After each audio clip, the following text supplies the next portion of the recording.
Hi mga ka-warriors! Welcome back to my channel. For today's video ay magluluto ako ng pinakbet using Knorr pork cubes. Tara!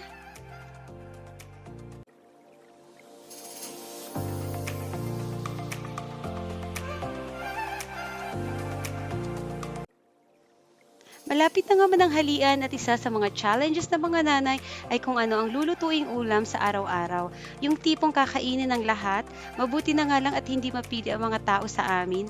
At for today's video ay naisipan ko na magluto ng pinakbet. Kaso wala pala kaming karning baboy. Pero sabi ko nga pagka madiskarte ka ay walang problema. Naihanda ko na nga pala ang mga sangkap sa lulutuin ko. At eto na nga ang mga gulay, kalabasa, sitaw, okra, talong at ampalaya. At hindi syempre mawawala ang mga pampalasa sa ating lutuin, katulad ng alamang o bagoong, kamatis, sibuyas, bawang at Knorr pork cubes. Sakto nga palang panahon ngayon at umuulan, ang sarap kumain ng paborito mong ulam. Bale, nilagay ko na nga pala ang kawali dyan para painitin dahil maya-maya ay maglalagay na tayo ng mantika. Sa tuwing magpapainit pala ako ng kawali o mantika, nilalagay ko lang ang apoy sa katamtaman o medium heat. Bali, nilagay na natin ang mantika at nung mainit na, isinunod ko na ang bawang, sibuyas at kamatis.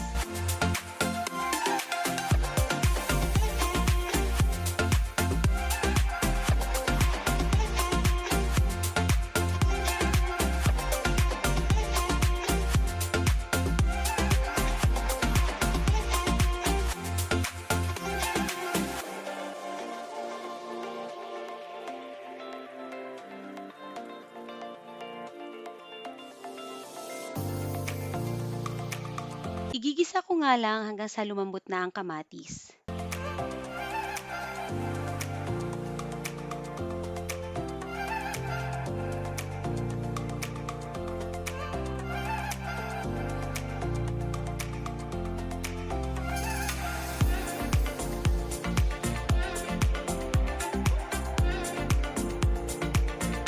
At nung medyo lumambot na ang kamatis ay nilagay ko na rin itong alamang.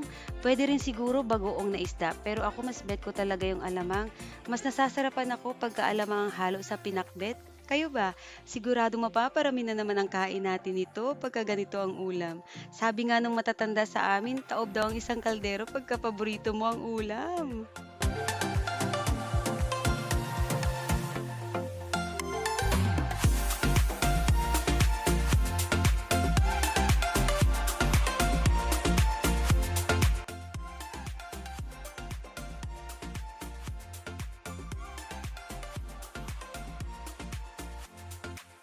At nung luto na nga ang alamang ay naglagay ako ng asukal para mas maging balanse ang lasa at mas sumarap. At inilagay ko na itong sitaw at hinalo-halo ko lang ng bahagya. Sunod naman ay ang kalabasa at iginisa ko lang din ng bahagya.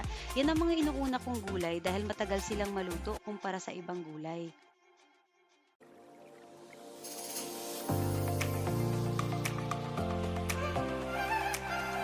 Naglagay nga pala ako ng 1/4 cup ng tubig dyan para hindi naman dry ang ating pinakbet at tatakpan lang natin hanggang 1 minuto.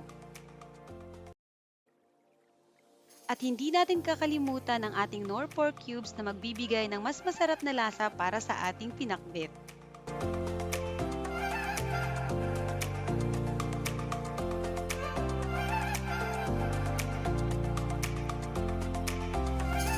Pagkatapos kong igisa ang sitaw at kalabasa, isinunod ko na rin ang talong dahil medyo matagal ngang maluto ang talong.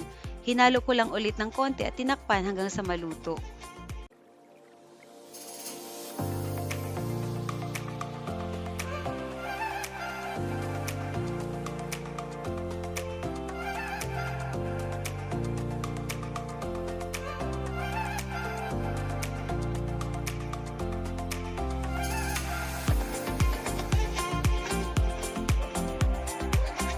Nung medyo maluto-luto na nga ang talong, inilagay ko ng sunod ang okra at ampalaya.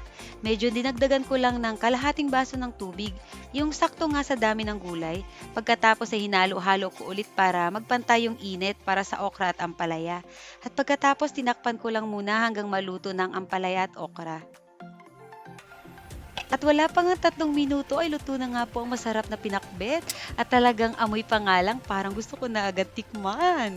Kaya naman hindi na ako nagpatumpik-tumpik pa. Naglagay na nga ako sa plato para mahusgahan na ang masarap na pinakbet na kahit walang pork sigurado makakalimutan mo ang diet mo. Ayan na nga at kitang-kita nyo naman ang ebidensya, umuusok-usok pa at talagang amoy pa lang mapapa-extra rice ka talaga.